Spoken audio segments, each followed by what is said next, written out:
Salut, c'est Gwenaëlle. Je te propose de suivre avec moi ce tutoriel qui te donnera les indications nécessaires pour bien rédiger tes chroniques. Alors, une fois connecté sur ton profil, tu cliques ici sur Mes articles, ça va t'amener dans l'interface WordPress et tu vas pouvoir ajouter ta première chronique. Alors, commence à saisir le titre. C'est ta première chronique, celle-ci s'intitule forcément Bienvenue à Mademoiselle, ton pseudo futur marié de, avec la date et l'année de ton mariage. Et petite astuce, si tu souhaites envoyer plusieurs articles en même temps à la relecture, c'est tout à fait possible. Pense simplement à mettre une petite numérotation dans le titre afin qu'il n'y ait pas de confusion lorsqu'elles seront dans l'ordre, lorsqu'elles seront insérées sur le calendrier éditorial. Ensuite, tu peux commencer donc ici à rédiger tes chroniques. Je vais faire volontairement n'importe quoi, mais pour te donner une idée, donc tu rédiges. Lorsque tu souhaites passer à la ligne, cela crée un nouveau bloc. C'est tout à fait normal puisqu'un bloc égale un paragraphe. Voilà, j'ai écrit assez de bêtises comme ça, je pense. Entre deux, tu vas pouvoir rajouter un titre. Donc, tu viens ajouter sur clic, tu cliques forcément sur H3. Et donc, ceci est mon sous-titre. S'il ne se place pas au bon endroit, tu peux le monter ou le descendre et visualiser en appuyant sur aperçu juste là. Voilà, c'est le sous-titre. En revenant ici, on va pouvoir maintenant ajouter une image. Donc tu ajoutes un bloc, image. Et donc maintenant, deux possibilités s'offrent à toi. Soit c'est une image personnelle ou une image de ton photographe qui est déjà sur ton ordinateur. Donc tu vas cliquer sur téléverser pour aller la chercher. Soit on va insérer une image en libre de droit et je vais te montrer comment faire.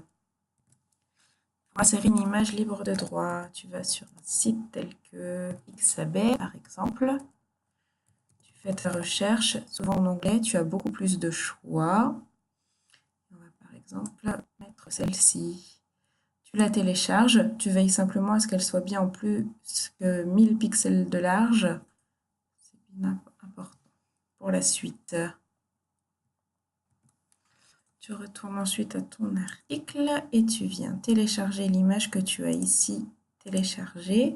Donc, je t'invite à changer son nom pour qu'elle soit mieux référencée par Google.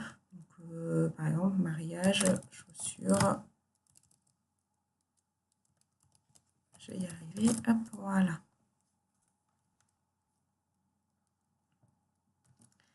Alors, contrairement à ce qui t'est proposé, tu n'écris rien dans le champ légende ici, parce que ça fait un petit peu bugué. Mais tu viens d'abord ajouter un bloc pour pouvoir créditer correctement la photo. Donc, tu ajoutes un nouveau paragraphe et tu indiques crédit photo. Alors, si c'est une photo personnelle ou de ton photographe, tu mets la source, soit photo personnelle ou le nom de ton photographe. Et là, donc, comme c'est une photo en Creative Commons, on va l'indiquer. Voilà. Et donc, tu viens chercher ici le nom de la personne qui a pris la photo ou le nom du site, dans l'idéal. Donc, NGT PhotoWorks et tu copies-colles l'URL. Ici, on va recopier NGT PhotoWorks et insérer un lien. Et tu copies-colles et voilà. Et donc ça, tu viens le mettre ici en italique, centré. Si tu as besoin d'ajouter une légende, tu mets un nouveau bloc, paragraphe, et tu écris ta légende. Hop, pareil, en italique et en centré juste en dessous. Pour terminer ta chronique, il ne te restera plus qu'à ajouter un nouveau bloc avec ta petite question de fin. Et toi, blablabla, bla, bla, bla, et voilà. Tu mets pareil en italique. Et donc, tu cliques sur ton aperçu et tu vérifies bien que tout est bien OK.